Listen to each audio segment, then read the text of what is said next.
സ്വാഗതം. കാണാത്തതും കേൾക്കാത്തതും. ഹംഗേറിയൻ സംവിധായകൻ ബെയ്ലാത്താർ ഇത്രയ്ക്ക് കരുതിയിട്ടുണ്ടാകില്ല. കമ്മ്യൂണിസ്റ്റുകൾക്കെതിരെ താൻ എടുത്ത വടി പിടിച്ചു വാങ്ങി തനിക്കെതിരെ പ്രയോഗിക്കാൻ പോന്ന വിദ്വാൻമാർ കേരളത്തിലുണ്ടെന്ന്. തനിക്കെതിരെ മാത്രമല്ല, കമ്മ്യൂണിസ്റ്റുകൾക്കും ക്രൈസ്തവർക്കും സെമിറ്റിക് മതക്കാരെല്ലാവർക്കുമെതിരെ പ്രയോഗിക്കുന്നവർ. നമ്മുടെ നാട്ടിൽ ക്രൈസ്തവരടക്കം പശ്ചിമേഷ്യയിൽ ഉദയം കൊണ്ട വിശ്വാസ സമൂഹങ്ങളുടെ റിലീജിയസ് ഷെയ്മിങ്ങിനെ, മതാധിക്ഷേപത്തിന് ചിലർ ഉപയോഗിക്കാറുള്ള വാക്കാണ് സെമിറ്റിക് എന്ന് മിക്കവർക്കും അറിയാം. ആ ഗണത്തിൽ ചില ഇൻഡിക് മതക്കാരും യുക്തിയാഭാസക്കാരും വിശ്വാസത്യാഗികളുമുണ്ട്. ബെയ്ലാത്താറിനെ തല്ലാൻ വടിയെടുത്ത ഒന്നാമത്തെ വിദ്വാനെയും പലർക്കും അറിയാം. സെമിറ്റിക് മതമെന്ന് കേട്ടാൽ തരിപ്പും പഴിക്കാൻ തിടുക്കവുമുള്ള ഇൻഡിക് മതക്കാരൻ. പേരിൽ തന്നെ ഡോക്ടറൽ ബിരുദ സൂചനയുള്ള ഗോപാലകൃഷ്ണൻ എന്നൊരു സീനിയർ സിറ്റിസൺ. ബെയ്ലാത്താർ അദ്ദേഹത്തെ ശരിക്കും തരിപ്പിച്ചു. അന്താരാഷ്ട്ര പ്രശസ്തനായ ബെയ്ലാത്താർ 27ാം കേരള അന്താരാഷ്ട്ര ചലച്ചിത്രമേളയിൽ ആയുഷ്കാല നേട്ടത്തിനുള്ള അവാർഡ് വാങ്ങിയ ശേഷമാണ് പണി പറ്റിച്ചത്. അദ്ദേഹം കമ്മ്യൂണിസ്റ്റുകളെ ഒന്നാകെ വിമർശിച്ചു. എടുക്കാത്ത ചെമ്പാണ് കമ്മ്യൂണിസം. നല്ല കമ്മ്യൂണിസ്റ്റിനെ ജീവിതത്തിൽ കണ്ടിട്ടില്ല. കമ്മ്യൂണിസ്റ്റുകൾ ക്രിമിനലുകളാണ് എന്നിങ്ങനെ പോയി അദ്ദേഹത്തിൻ്റെ വിമർശനം. അദ്ദേഹം ഉദ്ദേശിച്ചത് ഇവിടെയുള്ളവരെയല്ല, ലോകത്തിന് അറിയാത്ത കാര്യവുമല്ല.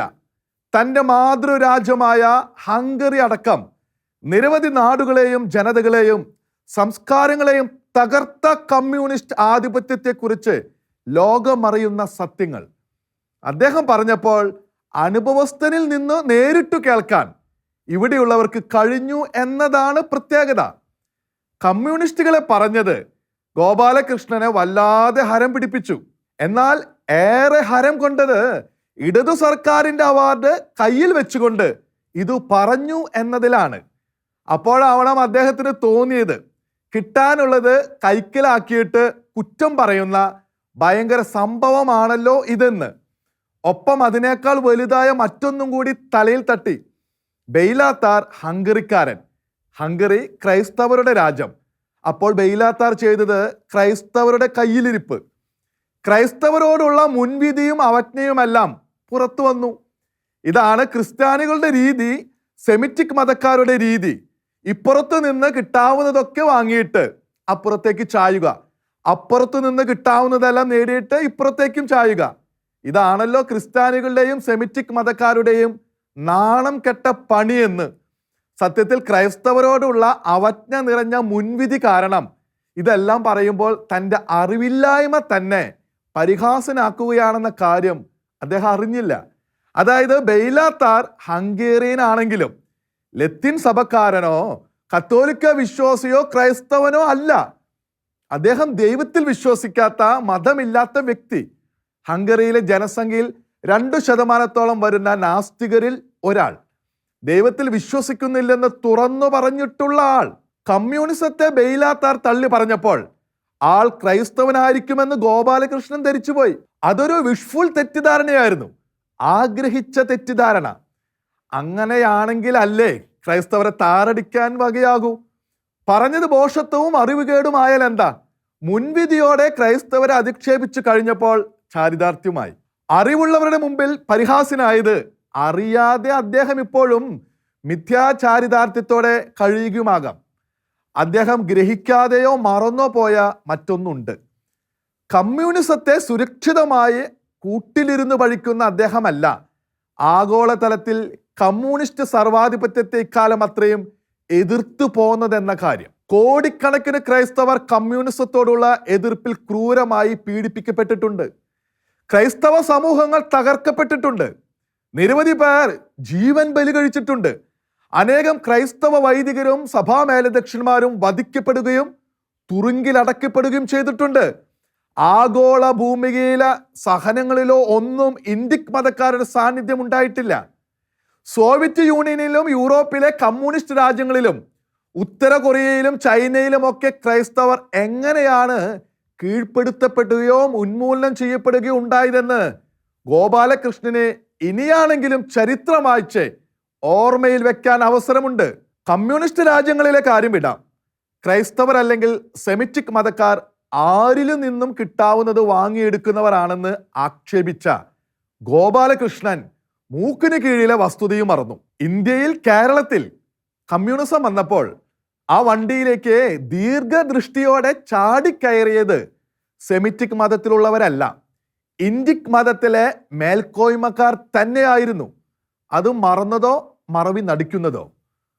പുതിയ പാർട്ടി ക്രമം വന്നാൽ അതുവഴിയും സമൂഹത്തിൽ സ്വന്തം മേൽക്കോയ്മ നിലനിർത്താമെന്ന മേലാള സൈക്കോളജിയുടെ പാർട്ടിയിൽ ചാടിക്കയറിയതും സെമിറ്റിക്കുകളല്ല, ഇന്ത്യക്കുകൾ. ജന്മസിദ്ധമായ ബുദ്ധി വൈഭവത്താൽ അധ്വാന വിഭാഗത്തെ അനുയായികളാക്കി നേതൃസ്ഥാനങ്ങൾ കയ്യിലൊതുക്കി പാർട്ടിയെ സ്വന്തം വഴികളിലൂടെ നടത്താൻ കഴിയുന്ന സൂത്രമെല്ലാം പ്രയോഗിച്ചു കൊണ്ടിരിക്കുന്നവരും മതപരമായി സെമിറ്റിക്കുകളായിരുന്നില്ല. അതുകൊണ്ടും തീരുന്നില്ല ഇന്ത്യക്കുകളുടെ സാഹസിക നേട്ടങ്ങൾ.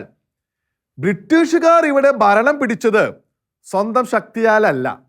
തുടക്കം മുതലേ ഇന്ത്യക്കുകൾ ഒന്നിച്ചു നിന്നാൽ ഏതു വിദേശിക്കാണ് അക്കാലത്ത് ഈ തീരത്ത് കയറാനോ സ്ഥാനമുറപ്പിക്കാനോ സാധിക്കുമായിരുന്നത്? അസൂയ, കാപട്യം, ഒറ്റിക്കൊടുക്കൽ, ഇതൊക്കെയായിരുന്നില്ലേ നാട്ടുകാർ ചതിച്ച നാടൻ നേതാക്കളുടെ ഗുണവിശേഷങ്ങൾ? കോളനി വാഴ്ചക്കാർ വെച്ചു നീട്ടിയ മദ്യവും പുകയിലയും ലഹരിയും മറ്റു പലതും സ്വീകരിച്ച് പരസ്പരം ഒറ്റിക്കൊടുത്തത് സെമിറ്റിക്കുകളല്ല. ഭരണാധികാരികളുടെയും പ്രമാണിമാരുടെയും മുമ്പിൽ നട്ടല് വളച്ചു നിൽക്കേണ്ടി വന്നവർ. ബ്രിട്ടീഷുകാർ തങ്ങൾക്കൊപ്പം കസേരയിൽ ഇരുത്തുന്ന നടപടി കണ്ട് അന്തിച്ചു പോയവർ. കറുത്തവർ എന്ന് അവർ വിളിച്ചപ്പോൾ അപകർഷം പിടിപ്പെട്ടവർ. ഇതൊന്നും സെമിറ്റിക്കുകളല്ല. മറ്റൊന്നും കൂടി, താങ്കൾ എങ്ങനെ വിചാരിച്ചാലും സെമിറ്റിക് എന്ന വിശേഷണം ക്രൈസ്തവർക്ക് അപമാനകരമല്ല. കാരണം ബൈബിൾ പഴയ ഉടമ്പടി പറയുന്ന കാര്യം തന്നെയാണിത്. ഉൽപ്പത്തി പുസ്തകം അധ്യായം 10-31 വാക്യത്തിൽ ഇതാണ് ദേശവും ഭാഷയും കുലവും അനുസരിച്ച് ഷേമിന്റെ സന്തതി പരമ്പര എന്ന് പറയുന്നതിന് അടിസ്ഥാനമാക്കി പശ്ചിമേഷ്യൻ വിശാല പ്രദേശത്തെ ജനവിഭാഗങ്ങൾക്ക് ജർമ്മൻ പണ്ഡിതർ നൽകിയ വർഗവിശേഷണമാണ് സെമിറ്റിക്. അത് റഫറൻസ് സൗകര്യം ഉദ്ദേശിച്ച് നൽകിയത് മാത്രം. എന്നാൽ ഗോപാലകൃഷ്ണൻ അടക്കം പലരും അത് ആവർത്തിച്ച് പ്രയോഗിക്കാറുള്ളത് ആക്ഷേപധ്വനിയോടെയാണെന്നേ ഉള്ളൂ. നോഹയുടെ പുത്രൻ ഷേമിന്റെ പിന്മുറക്കാർ എന്ന സൂചനയുള്ള സെമിറ്റിക് പരാമർശം കൊണ്ട് ക്രൈസ്തവർക്കൊന്നും നഷ്ടപ്പെടാനില്ല. ചിലരുടെ മുൻവിധി വെളിപ്പെട്ടു കാണാമെന്ന നേട്ടമൊഴിച്ച്. കർഷകർ കരുതിയിരിക്കുക, ബഫർ സോൺ വിഷയത്തിൽ അവർക്ക് വേണ്ടി രംഗത്തുള്ളവരും മുഖ്യമന്ത്രിയോ സർക്കാരോ ഇപ്പോൾ കാട്ടുന്ന മനോഭാവം തെറ്റായ സുരക്ഷിതത്വ ബോധത്തിലേക്ക് ആരെയും നയിക്കാതിരിക്കട്ടെ. സർക്കാർ തനിയെ വിചാരിച്ചാൽ പോലും പരിഹരിക്കപ്പെടാത്ത വീഴ്ചയാണ് ഇതിനകം സംഭവിച്ചത്. അല്ലെങ്കിൽ കർഷകർക്ക് കോടതിയുടെ തിരിച്ചടി കിട്ടാനും തങ്ങൾക്ക് കൈ കഴുകാനും പാകത്തിലുള്ള നീക്കം. ഇത്രയും നാൾ എവിടെയായിരുന്നു കർഷകരെ രക്ഷിക്കേണ്ടിയിരുന്ന ഭരണാധികാരികൾ? ഒരു നാൾ കൊണ്ട് സംഭവിച്ചതിനെ അല്ല മലയോരത്തെ ജനത പ്രതിഷേധിക്കുന്നത്. വനമേഖലയോട് ചേർന്ന് 1 കിലോമീറ്റർ വീതിയിൽ ബഫർ സോൺ അഥവാ കരുതൽ മേഖല നിലനിർത്തണമെന്ന് ജൂണിൽ സുപ്രീം കോടതിയുടെ വിധി വന്നത് മുതൽ പലവട്ടം സർക്കാരിന്റെ ശ്രദ്ധയിൽപ്പെടുത്തിയ കാര്യം. നിരവധി പരാതികളും നിവേദനങ്ങളും സമർപ്പിക്കപ്പെട്ട വിഷയം. നിർദ്ദിഷ്ട കരുതൽ മേഖലയിലെ ഭൂവിനിയോഗം, നിർമ്മിതികൾ തുടങ്ങിയവ സംബന്ധിച്ച് വിശദമായ സർവേ റിപ്പോർട്ട് നൽകാനും കോടതി ജൂണിലെ ഉത്തരവിൽ നിർദ്ദേശിച്ചിരുന്നു. സർക്കാരിനുള്ള വലിയ സാധ്യത തന്നെയായിരുന്നു ആ നിർദ്ദേശം. സാധ്യത മാത്രമല്ല, ഗൗരവമേറിയ ഉത്തരവാദിത്വവും. കരുതൽ മേഖലയിലെ ജനവാസ കേന്ദ്രങ്ങളുടെയും നിർമ്മിതികളുടെയും കൃഷിയിടങ്ങളുടെയും കണക്കെടുത്ത് 1 കിലോമീറ്റർ കരുതൽ മേഖല എന്ന സാർവത്രിക ബാധ്യതയിൽ ഇളവിനെ അപേക്ഷിക്കണമായിരുന്നു സർക്കാർ. അതിന് മുഖ്യമന്ത്രിയോ വനമന്ത്രിയോ നേരിട്ട് നിർദ്ദേശം നൽകുകയും ചെയ്യണമായിരുന്നു. മഹാരാഷ്ട്ര സർക്കാർ അത് യഥാസമയം ചെയ്തു. പക്ഷെ കേരളത്തിലെ ഭരണ നേതൃത്വം അതിൽ വീഴ്ച വരുത്തി. കാര്യങ്ങൾ ഉദ്യോഗസ്ഥർക്ക് വിട്ടു. മാത്രമല്ല, ഉപഗ്രഹ സർവേ ഓഗസ്റ്റിൽ പൂർത്തിയാകുകയും അത് പിശകുകളുടെ കുമ്പാരമാണെന്ന് മനസ്സിലാകുകയും ചെയ്തിരുന്നു. എന്നിട്ടും ആ മാപ്പ് പുറത്തുവിടുകയോ ശരിയായ വിവരങ്ങൾ മറ്റു വിധത്തിൽ ശേഖരിച്ച് അവയും കൂടി കോടതിക്ക് സമർപ്പിക്കാൻ നടപടി എടുക്കുകയോ ചെയ്യാതെ 3 മാസം പാഴാക്കി. എന്തുകൊണ്ടായിരുന്നു ഈ ഉപേക്ഷ? വെറും വീഴ്ചയെങ്കിൽ തന്നെ മാരകമാണിത്.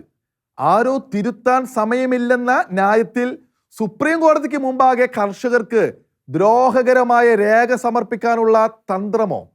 ഇത്രയേറെ ജനങ്ങളുടെ ജീവിതങ്ങളെ ആകെ ബാധിക്കുന്ന വിഷയം ഇത്തരത്തിൽ കൈകാര്യം ചെയ്ത സർക്കാരിനെ എങ്ങനെയാണ് വിശ്വസിക്കുക?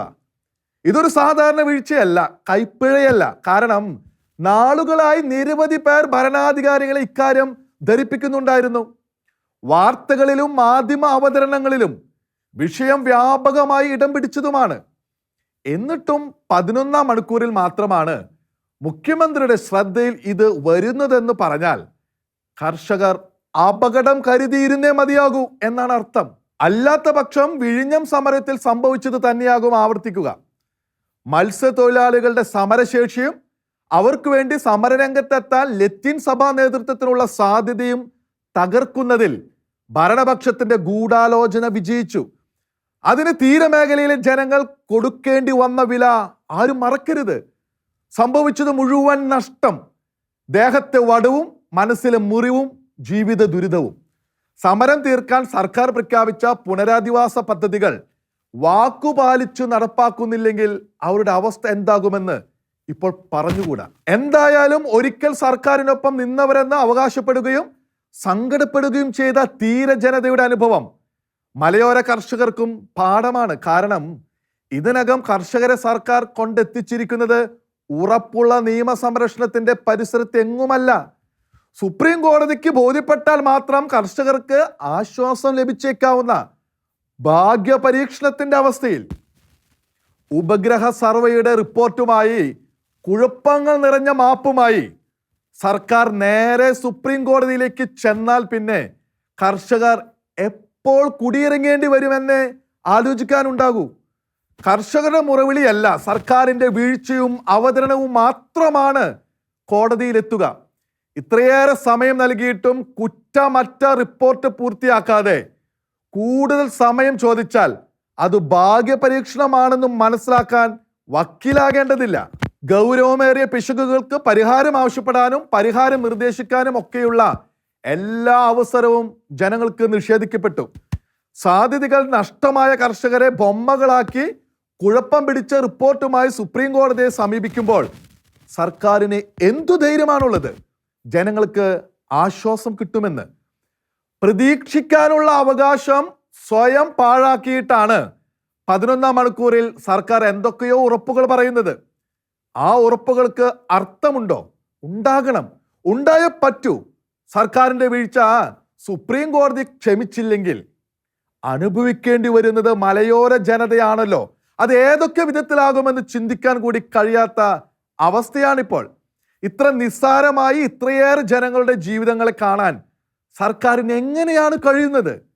വികസനം എന്നത് കുറെ പദ്ധതികളും അതിനുള്ള പണം മുടക്കലും അത് ചെയ്യുന്ന കുറെ കോർപ്പറേറ്റുകളും മാത്രമാണെന്ന മട്ടിലാണ് ഭരണാധികാരികളിൽ പലരുടെയും പ്രതികരണങ്ങളെല്ലാം.